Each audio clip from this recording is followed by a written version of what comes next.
خۆشەویستانم جارێکی تر سڵاوتان لێبێت و بە خۆشحاڵ و لەگەڵتانم بۆ تەواوکردنی پرۆگرامەکەمان فەرموو کاک خالید دەتوانی ئەوەی کە ویستم بڵێم ئەمە شتێک بڵێم وڵام نییە بۆ تۆ کاک وڵام نییە بۆ تۆ من چونکە بەڕاستی ئەوەی کە تۆی لێ من هینم نییە لەگەڵ ینی بەڵام من باسی مۆدلێکی کۆمەڵایەتیەکەم ئەو مۆدلی کۆمەڵایەتی چۆن تێکەڵ بە مۆدلێکی حزبایەتی بووە لە زۆر شوێنی ئەمڕۆ لە زۆر شوێنی وەک چەمچەماڵ وەک ڕانیە وەک پشدەر وەک بتوێن وەک ناوچەکانی بادینان وەک ناوچەکانی گەرمیان تەنانەت لە شارە زورە لە زۆر شوێنە هەیە تەنانەت قەزا دەوری نەماوە قەزا وەک مؤسسەی قەزایی دەوری نەماوە ڕۆڵی نەماوە تەنانەت حزبەکانیش لە شوێنێکی وەک چەمچەماڵە بە دیاریکراوی تەنانەت حزبەکانیش لە پاڵ هەژمونی کۆمەڵایەتی و لە پاڵ هەژمونی کۆبوونەوەی کۆمەڵی خەڵک بە دەور کەسێکە ئەگەر ڕئیس عشیرەت بێ ئەگەر وەجێکی کۆمەڵایەتی بێ ئەگەر هەر کەسێک بێ تەنانەت ئەوانیش ڕۆڵیان نەماوە ئێستا کۆنترۆل لە دەستی پۆلیسە نییە ئەو خەموو خەڵکە ئەکوژرێ لەو شوێنانەیە لە توندوتیژی دژی ژنان ژن ئەکوژرێ ژن ئەسووتێنێ ژن لوتی ئەبرێت بە زۆر بەشوو ئەدرێت باشە تا ئێستا ئەم هەموو شتانە ئەم هەموو زوڵمە کۆمەڵایەتیە ئەو با بڵێن ئەم مۆدلی کۆمەڵایەتیە تەنانەت لە ژێر دەسەڵاتی حیزبیشینە باش کاک خالید پرسیارێک کاک خالید ببوورە پرسیارێک قسەکە لەسەر ئەمەیە ئەو بەرەو پێشچوونانەی دنیا هەیە لە بواری کۆمونیکیشن یعنی هۆکارەکانی پەیوەندیکردن فەیسبوک و ئینتەرنێت و تەلەڤیزیۆن و رادیۆ هەتا ئەو شتانی تر کە هەیە ئەو گەشە پەیدانە دیموکراسیەی کە تاک ئەکاتە بنچینەی دەنگدان و پرۆسەی سیاسی ئەو پەیوەندی ئابووریە کولتوریە بە یەکداچووی نێوان شارەکان و ئەطرافەکان هەموو ئەمانە زمینێکی وای دروست نەکردووە کە ئەو مۆدلە لە خێڵایەتی کە ڕەنگە 25 ساڵ بەر لە ئێستای کۆمەلگای کوردی هەبوو لە ئێستاە ئەم مۆدلە کۆتایی هاتووە ئەوە نەماوە سەرخێڵە گوتی بڵێ بەجارە 2000 کەس لە دوایەوە بڵێ و ئەمڕۆ تاک لە ڕێگەی هۆکارەکانی پەیوەندیکردنەوە وشیار بۆتەوە و دیموکراسی تاچی کردو بە بنچینەی دەنگدان لە هەموو پرۆسەیەکە ئەمە ئەو پێمان ناڵێکە ئەو تەفسیرکردنە بەکارهێنانی ئەو تەفسیرە کۆمەڵایەتیە بۆ خوێندنەوەی مۆدلی حیزبایەتی و سیاستکردن لە کوردستانە هەڵەیە کاک میدیان بەڕاستی من تا ئێستا ڕێی من لەسەر و مەسلەی ڕێی کێتوان بڵێم سەلبیە لەسەرەوە تا ئێستا ئەو جۆرە هۆشیارەی کە باسێکی ئەو جۆرە ڕۆڵێکی کە باسێکی کە تاک ئەیبینێ کە تاک هەیەی لەناو کۆمەلگایە تەنها لە سنووری شارەکانە کۆبووتەوە ئێمەش دانیشتوانی کوردستان بریتی نییە لە دانیشتوانی خەڵکی سلێمانی و لە دانیشتوانی خەڵکی هەولێر دانیشتوانی کوردستان بریتە لە هەموو شارەکانی تر لە لادێکان لە قەزاکان لە ناحیەکان تا ئێستا ئەو جۆرەی کە باسەکرێن نەخێر نییە تا ئێستا تەنانەت جۆری دەنگدانیش بەشێکی زۆر لە دەنگدەران ئەڕۆن بۆ خەڵکێکی تر هەیە دەنگیان بۆ ئەدات ئەمە حقەتێک و ئەبێ بیزانین خەڵکێکی تر هەیە پیانەڵێ تەنانەت وێنەیان بۆ کێشن ئەڵێن بۆ نمونە لیستی یەگرتووی کوردستانی مەسەلەن ئەمە ڕەمزەکەیەتی لیستی گۆڕان ئەوەیە لیستی یەگرتو ئەوەیە یعنی بۆیان شەرحەکەن یعنی مەبەستم چییە مەبەستم ئەم ڕۆڵە ئەو ڕۆڵە نییە کە ئێمە باسیەکەین ئەمە ڕۆڵێکە تا ئێستا کۆمەڵگای کوردی زۆر سپاس کاک بەختیار ئایا تۆ باست لە هۆکارەکانی پەیوەندیکردن کرد ئەو بەرە پێشچوونانی لە تەکنیکی پەیوەندیکردن هاتووە لە گەشەپێدانی دیموکراسی و ئەزمونەکانی دیموکراسی لە هەرێمی کوردستان پێت وایە ئەزمونانە تەنها سنووری شارەکان بووە و ئەطرافەکانی هەرێمی کوردستانی نەگرتوتەوە و ئەم مۆدل حیزبایەتیکردنە کە مۆدلێکە تاک خۆی قەراربات و بنچینەی سیاستکردن بێ لە کوردستانە تەنها لە پارێزەکانایە دەبێت ئەمە دوولانی بۆ بخێنەوە کاکمێت دەکرێت من یەمە سەر قسەکانی هاوکارم کاکە خالید من قسە لەسەرەوەکەین کاکە ئاسی وشیاری تاکی کۆمەلگای ئێمە ئەوەندەیە دەبێت ئەمە پرۆسەیە کە بەردەوام بێ وشارکردنەوەی خەڵک بە ڕێگەی پەیوەندی بخێنەوەی کاکە لە سەتا چەند ڕێژەی دانیشتوانی هەرێمی کوردستانە نەخوێنەوارە ئەخبار قسە لەسەرەوەکەی نەخوێنەوارە بۆیە ڕسمی ئەسپێکی بۆکان ڕەت دەنگ بۆ ئەسپە بە کاکە ڕسمی کەرێکی بۆکان ڕەت دەنگ بە حیزبەکەی کە عومەر کوڵاڵ بە ئەمە ڕسمی کەرێکە و دەبێت خۆمان ئامادەکەین بۆ ئەوەی کەوا خەڵک وشار زیاتر بێت پەیوەندی بە ڕێکخراوەکانی کۆمەلگای مەدەنیە پەیوەندی بە هەموو ئەو سنتەر و ڕۆشنبیرانەوەیە و پەیوەندی بە حیزبەکانەوەیە ئێمە نابێت لە ئەسلی مەسەلەکە خۆمان شارینەوە کاکە خالید باسی قەزای چەند شەماڵی کرد من دەمێ وەڵامێکی جدی بمەوە باوەڕ کە ئێستا ئاستی وشیاری قەزا و ناحیەکانی ئێمە زۆر وشیاترن لە زۆر گەڕێکی ناو شاری هەولێر و سلێمانی و دۆکیش کاکە بۆ گەرمیان من لەو ڕۆ باسەکەم 100 گەنج پێیا بوون گروپێ دروستەکەن لە گەرمیان ئەڵەن ئێمە نەخێر ئێمە وجودمان هەیە غەدرمان لێکراوە یەنە سەر جادە کاکە لە سەی سادق یەنە سەر جادە لە هەڵەج یەنە سەر جادە لە خوڕماڵ ئێمە باسی نخبە ناکەین کاک بەختیار ئێمە باسی نخبە ناکەین ئێمە ئەزانین کاکە نخبەش دەوڵەت بەڕێوەی با خۆم کەسی بەڕێ ناکات بۆچی قەزا لە وڵاتە قەزان نییە تۆڵی نییە ینی تۆم بەس دادوەریە مەبەست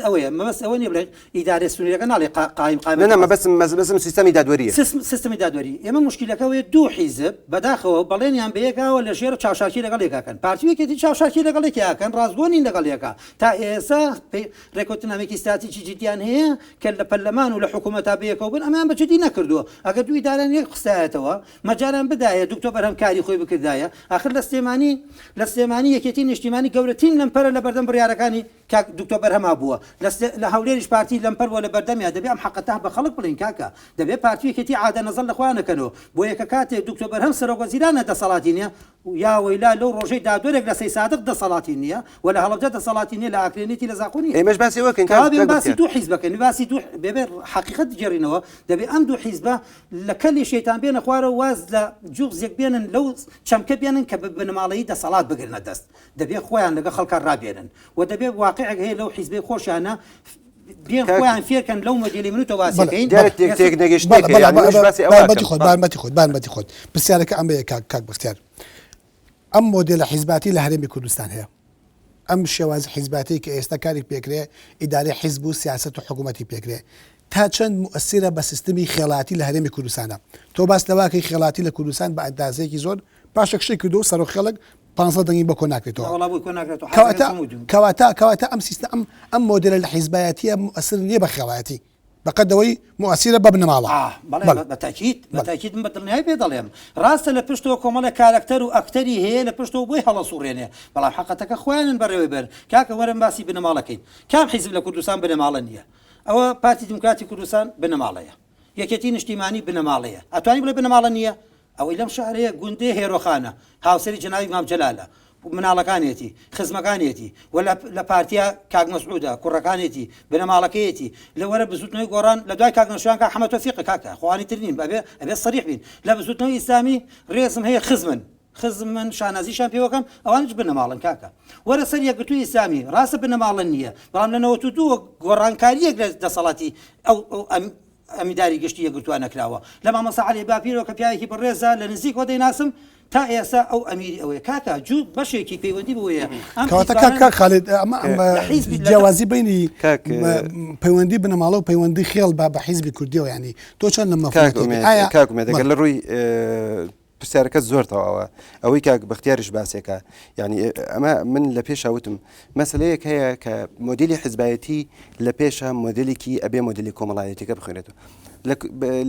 ئەگەر لە ڕوویەکی سۆسیۆلۆژیۆ بخوێنەوە مەسلەی بنەماڵە جیاواز ینی بنەماڵە جیا ناکرێتەوە لە خێڵ و لە عشیرەت ئەمەش مەسلەیەکی ترە ئێمە خۆ بنەماڵەش شتێک نییە لە فەزاوە هات بێتە خوارەوە بنەماڵەش لە کۆتاییە بەشێکە لە تەرکیبە و بەشێکە لە پێکاتەی کۆمەڵایەتی ئەم کۆمەلگایە ئەم کۆمەلگایش لە کۆتاییە کۆمەڵی پێکاتی خۆی هەیە پێکاتی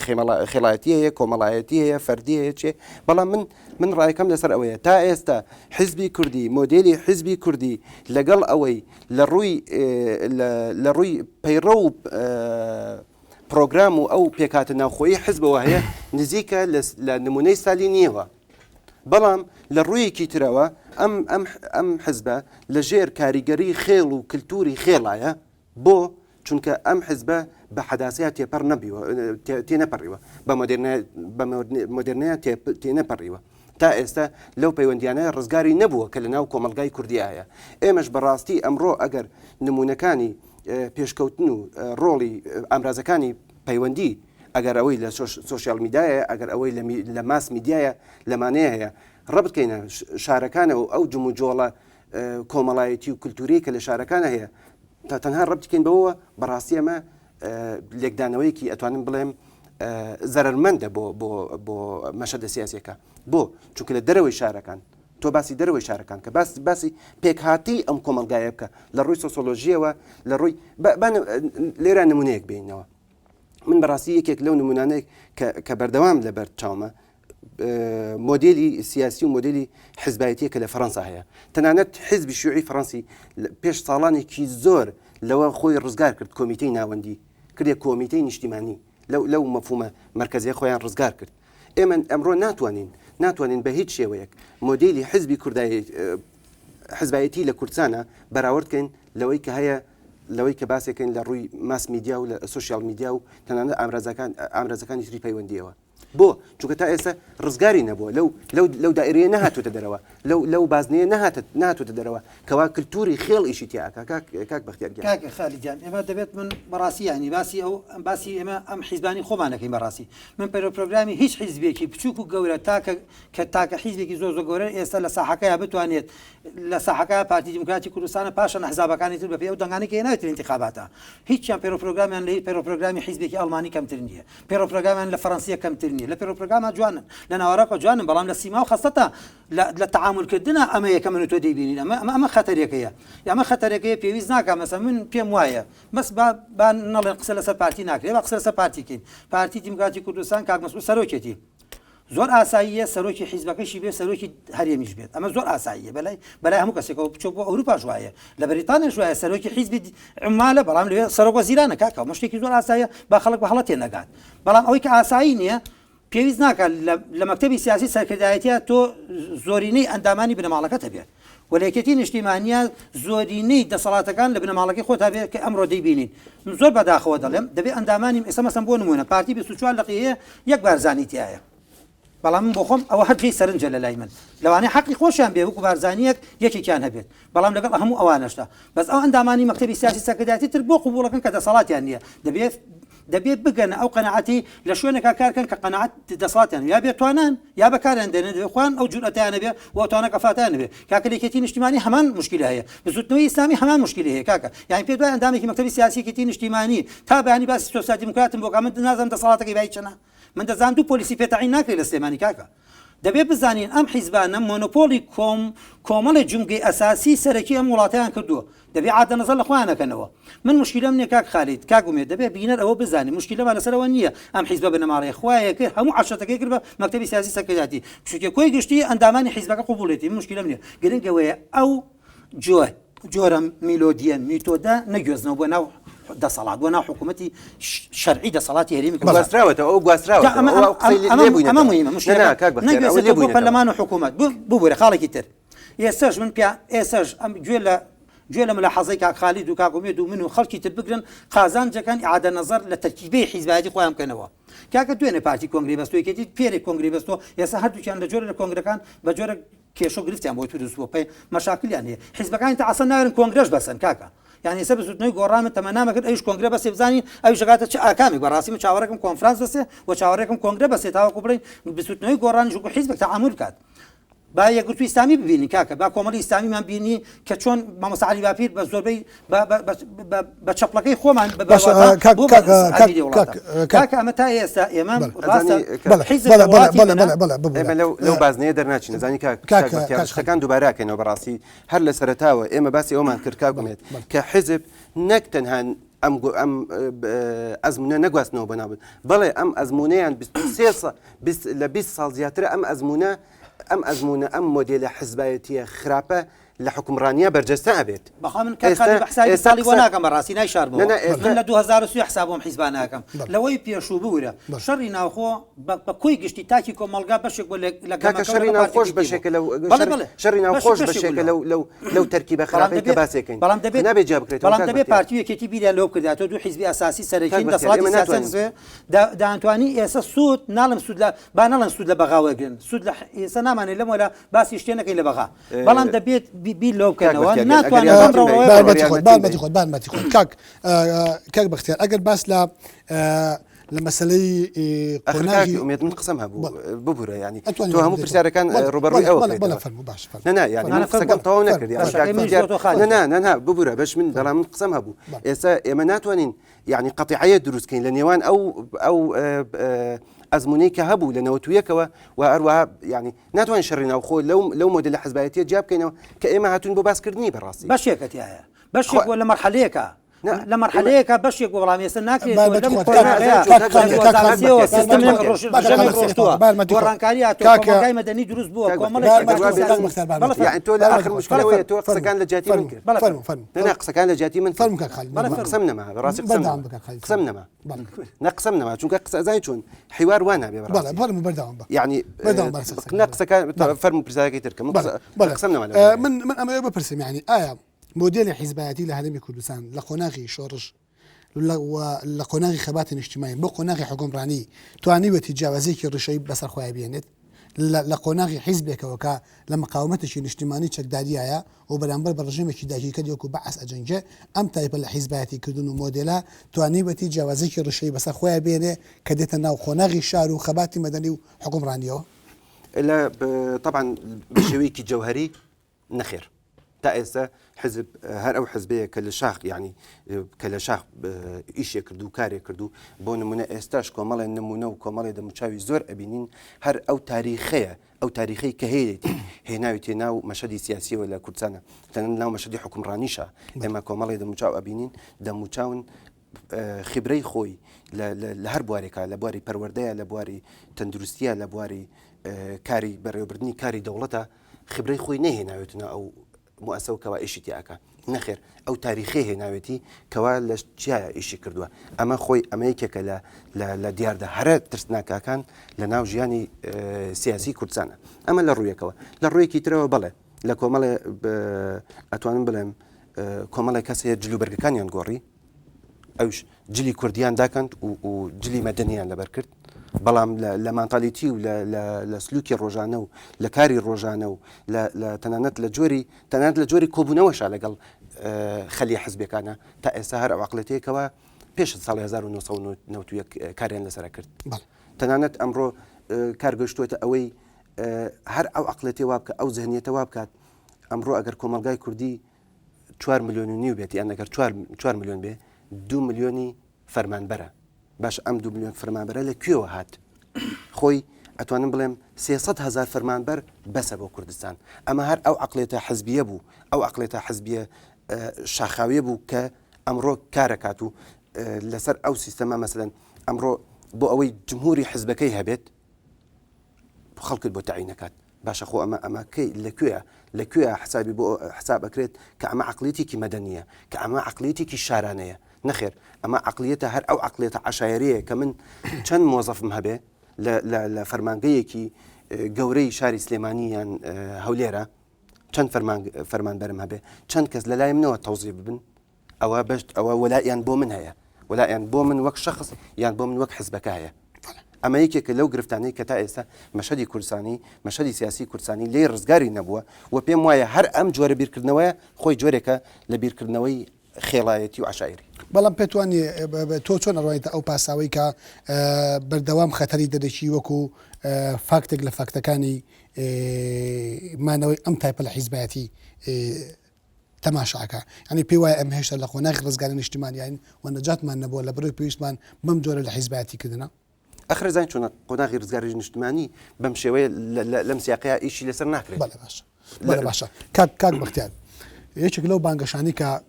لەم دوای ناسەری هەڵاو لە دوای دروستبوونی ئۆپۆزیسیۆن و بەتایبەت بزودنەوەی گۆڕانەوە باس لەوە کرێکە ئەم هێزانە تایپێکی جیاواز لە سیاسەتکردن و مۆدێلێکی جیاواز لە حیزبایەتی بەرەمهێنن بە بۆچووی تۆ لە کوردستانی ئێمەیە مۆدێلێکی تازە و جیاواز لە حیزبایەتیکردن سەری هەڵداوە لەلایەن ئۆپۆزیسیۆنەوە یان نەخێر تا ئێستا مۆدیلێکی جیاواز لەو حیزبە تەقلیدیانی کە شێوازی تەقلیدی و پێکاتی تەقلیدیان هەبووە نەخێدانە مەزراوە ئەوەی کە دەیبینین باسم کرد ینی تەمەناکەم چونکە تا ئێستا بزوتنەوەی گۆڕان کە یەکێکە لە حیزبە بەرهەڵسکارەکان و بە هێزەکانی گۆڕەپانی سیاسی کوردستان بە قیادەی جەنابی کاکنەوشیوان تەمەناکەم کۆنفراسی حیزبی خۆی بەسێت و کۆنگرە بەسێت و بۆی کە ئایا بزانین ئایا ئەویش ڕیشاڵ کێشکردنی ناو یەکێتی هێناوەتە لای خۆی ئایا ئەویش هەمان ئەو تەکەتول و کێش و گرفتانەی ناوێکێتی توش بووە ئایا و ڤایرۆسانە لی داوە کە هەبووە ئایا ئەمیش بڕیارە خزم و کەسوکارەکانی خۆی لە خۆی نزیکاتەوە تا ئێستا نەیکردووە دەکرێت بڵێن بەکەمتر لەوانەیە مەسەن بۆ نمونە من شتێکی جوان سەرنجی ڕاگەشام دوێنێ یعنی سەرنجی ڕاگەشام تەلەفۆنەکەی جەنابی مام جەلال بۆ کاگنۆشیوان هەنگاوێکی زۆر جوان من دەستخۆشانان لێکم دەتوانن ئەمڕۆ ئەوە هەنگاوی بۆی خستنەوەی ماڵی کورد بەڵام من چاوەڕێمەکە دکتۆر شاوە سەعید وەکو گوتە بێژ ئەو لێدوانەی بدایە هەندێک ڕوونکردنەوەی بدایە بەڵام بەداخۆ کاک حەمەد تۆفیق ڕەحیم کە زاوای کاگنۆشیوانە ئەو لێدوانەکەیدا بۆیە من تێگەیشتم لەوێژ هێشتا لەناو بزوتنەوەی گۆڕانی جۆرە لە تەکەتول و کێش و گرفت و ئەوە ماوەتەوە بۆیە نەیانتوانی ینی باسی وایە نەکرد کەیتر نابێ ئێمە ناوەندێکی تر هەن هەبێت وەکو پارتی لاوانی هەیە قوتابیانیان هەیە چیان هەیە بەداخۆ ئەمانیش جۆرێک لە جۆرانیان دروست کرد بەڵام بەرژێر ناوێکی ترەوە بەڵێ باشە کاک خەلید ئەگەر ئێمە باس لەوە بکەین کە بۆ کۆمەلگای کوردی و دیمەنی سیاسی کوردستان ناتوانێت مۆدلێکی جیاواز لە حیزبایەتیکردن بەرهەم بێنێ مۆدلێکە زیاتر نزیک بێت لە مۆدل ئەوروپیەکەی حیزبایەتیکردنەوە کە حیزە پڕۆژەی خزمەتکردن و دەستگای خزمەتکردنی کۆمەلگا بێ بەبێ جیاوازەکان و لە خۆگرتنی هەموو جیاوازەکانی کۆمەلگا بێ نەک دەستگایشی ئایدۆلۆژی دەستگایکی قۆڕەخکەر بۆ دام و دەستگاکانی تری دەڵێ بۆ ئەم تایپە لە کوردستانە سەر هەڵایە کاک بەختیار پێمان ئەڵێ ئۆپۆزیسیۆن نەیتوانی ئەوە بکە یا مۆدلێکی تازە حیزباتیکردنیشی بەرەمێنەوە ئەگە تۆ لەگەڵ ئەو ڕایە متفقبی. من بەدڵنیایەوە لەگەڵ ئەوەیان تا ئێستا ئۆپۆزیسیۆنیش نمونەیەکی جیاوازی پێشکەش نەکردووە لە مۆدلی حیزبایەتی ئەمەیەک. دووەمیان بەڕاستی باشە حزب وەک حزب یان بڵێن وەک کائینێک ئەم کائینە بەشێکی سەرەکیەوەیە لە ڕێخستنەوەی کۆمەلگا و لە ڕێخستنەوەی کاری دەوڵەت و کۆمەلگا کە ئەویش ئیشکردنە بۆ گەیشتن بە دەسەڵات لە دەسەڵاتەوە ئەگاتە ئەو مستەوایی کە ئەم کارە بکات تا ئێستا ئێمە هیچ شتێک نابینین لە ڕێخستنەوەی کۆمەلگا و لە ڕێخستنەوەی دەوڵەتە بۆ چونکە تا ئێستا بەڕای من لە ڕۆژهەڵاتی ناوەڕاستە نەک تەنها لە کوردستانە لە ڕۆژهەڵاتی ناوەڕاستە نمونەیەکی باشی حیزبایەتی لە ئارادا نەبووە ئەوەی کە هەبوو نواتێک هەبوو لە ساڵی پەنجاکانە لە عێراق و لە سووریا و لە مەسر کە ئەویش بە لێدانی سیستەمی پاشایەتی ئەو نمونەیە کۆتایی پێهات ئەو نمونەیە کەوت ئەو مۆدلەی کە هەبوو لە زەمەنی پاشایەتیە کەوتە ژێر کۆنتترۆڵی نمونەیەکی تری ناسیۆنالیستیەوە کە لە عێراق بەعسیەکان و لە سووریا هەمان کات بەعسیەکان و لە مەسر ناسڕیەکان کە کۆنتترۆڵی هەموو شتێکیان کرد ئەو نواتەی کە هەبوو لە ژیانی حیزبایەتیە کوژرا بۆیە لەسەر جەم ناوچەکەیە ژیانی حیزبایەتی لە ژێر دەستی دوو ئاراستەی ئایدۆلۆژیا کۆبنەوە ئەوش یەکەمیان ئاراستەیەکی ئایدۆلۆژی ناسیۆنالیستی بوو دووەمیان ئاراستەیەکی ئیسلامی بوو طبعا دوای ساڵانێکی زۆر لە پەنجاوە تا ئێستا ئەو فەراغە گەورەیە کەوە ناسیۆنالیستەکان بەجێیان هێشت ئەو نمونە خراپەی کە لە بەڕێوەبردننی کۆمەلگا و دەوڵەتە بەرجەستەیان کرد ئەمڕۆ فەراغێکی گەورەی هێشتەوە دەوڵەت لە ژیانی کۆمەلگا کشایەوە ئەمڕۆ ئەبینین لە شارێکی لە شوێنێکی وەک مەسرە ئەخوان بە ئاسانی اقتصاحی ساحەکەکەن ساحەکە هەمووی داگیرەکەن و هەروە ئەوەش لە مەسر و ئەوەش لە مەغریبی عەرەبی و تەنانەت ئەوەی کە لە سووریای سوبەینێ و لە لیبیا شار ڕوئەدەن ئەمانە بەڕاستی خۆی جۆرێکە لەو مۆدێلە فاشیلەی کە لە ناسیۆنالیستەکان لە پەنجاکان بەدواوە لە دوای دەرچوونی لە دوای کۆتایهێنانی قۆناغی کۆلۆنیالیزمەوە لە ناوچەکەیە ئەم نمونەیە هاتەکایەوە ئەمە فەشەلەکەی لەوەیە کە تا ئێستا طبعا مەبەستم لەم نەبزەت مێژوێش ئەوە بوو کە نمونەی حیزبی کوردی مۆدێلی حیزبی کوردی هیچ جیاواز نییە لەو مۆدێلەی کە لە ڕۆژهەڵاتی ناوەڕاستە هەبوو لە ناوچەکە. بەڵێ کاک بەختیار تێگەشتنی تۆ چێ بۆەوەی کە بۆ لە دیمەنی سیاسی کوردستانە مۆدلی تازە حیزباتیکردن لەدایک نابێت ئەوانی کە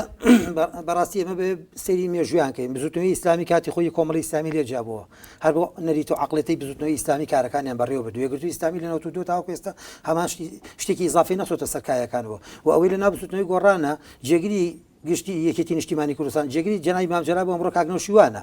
هەمان بە توید بۆ چوون عەقڵەتێکاتەوە بەڵام لەوانەیە مەهام و بەرنامێکی تری هەبێت ئەو بابەتێکی ترە قسە لەسەرەکەی ئەرکو بن چونکە بەکۆی گشتی ئەمڕۆ ئۆپۆزیسیۆنە چونکە بەیانی دووبانی شەڕ دەکات بێتە سەر دەسەڵات و کورسی بێتە سەر دەسەڵات و کورسی بەڕاستی دەیوێت بێنێ بۆ یەکێتی باتەوە بۆ پارتی باتەوە پێشبڕکیان لەگەڵاکە بێتە سەر دەسەڵات ئێمە نەمانتوانیوە بەڵام دووشت بار لە یەک جیاکەینەوە ئەو حزابانی کە لە باسمان کرد لە لیبیا هەبوو لە سووریا هەیە تا ئێستا لە یەمەن هەیە لە میسر هەبووە لە هەموو وڵاتانە ناشو پێ بەهرەمی کوردستان شێت لێرە لێو معارەزە نەبوو لێرە معارەزە هەیە لێرە پرۆسێکی تا ڕادەیەک بە نیسپی دیموکراسیەت هەیە مافەکانی مرۆڤ هەیە بەڵام بە کۆی گشتی ئێمە ناڕازین لە ئاسی پێویستان نیە و دەبێت من ئەمە لەوانەیە دواوتەمان بێت من دواوتەمەوەیە من تەمەنا ئەەکەم لە حکوومەتی داهاتوە پارتی دیموکراتی کوردستان هیچ ئەندامێکی بنەماڵەکەی خۆیان تەرشیح نەکەن بۆ سەرۆکاتی وەزیران یەکێکی تر دانێن لە حیزبەکەی خۆیان بەڵام هەمان ئیمکانێت و پشتیوانیکردنی بدەنێ بۆی کە بتوانێت کارەکە بڕێوە بۆی کەیتر ئەوە بەسەر چیتە بڵن بنەماڵە خۆیان سەرۆکی هێرێ من سەرۆکی حکوومەتن وان بەن داوا ئومێدی ژەکەم یەکێتی پارتی عادەنەزەرێک لە پێکاتی عەقڵەتی خۆیان کەنەوە یعنی ناکرێتە تۆ هەر مناڵەکە پێگەیت ناو زۆر سپاس کاک خالید ئەگەر دوا قسە و دوا کۆمنتت ما بێ لەسەر وەڵا دوا کۆمنت من بەڕاستی دوا قسەم ئەوەیە من تەمەنام نییە بەڕاستی چونکە ئومێدیشم نییە لە بەم مۆدێلە حیزبایەتیەوە هیچ شتێکی تازە بکرێت بەڕاستی ئومێدم بەوەیە جیلێکی تازە هەیە لەناو ئەم حیزبانەیە ئەم جیلە بێنەکایەوە ئەو مۆدێلە کۆنیە کۆتایی پێبێن و مۆدلێکی تازای حزبایەتی کە ئەوش مۆدلێکە کارکردنە بۆ لە هەموو کایەکانی کۆمەلگا و بۆ ڕێخستنەوەی کاری کۆمەلگا و دەوڵات. بەڵێ زۆر سپاس بەڵێ بینێرانی بەڕێز خۆشەویستانم ئەوەی کە گوتن لە بە گفتوگۆکردن بوو سەبارەت بە مۆدلی حیزباتی لە هەرێمی کوردستان بە میوانداری هەرێک لە بەڕێزان خالید سلێمان لە پرسیاوی سەنتەری خەندان بۆ تۆژینەوەی نیشتیمانی و بەڕێز بەختیار سعید چاودێری سیاسی کە لەگەڵمان ئامادە بوو سپاس بۆ ئامادەبوون هەردووکان و بەخێرتانەکەم خالید زۆر سپاس.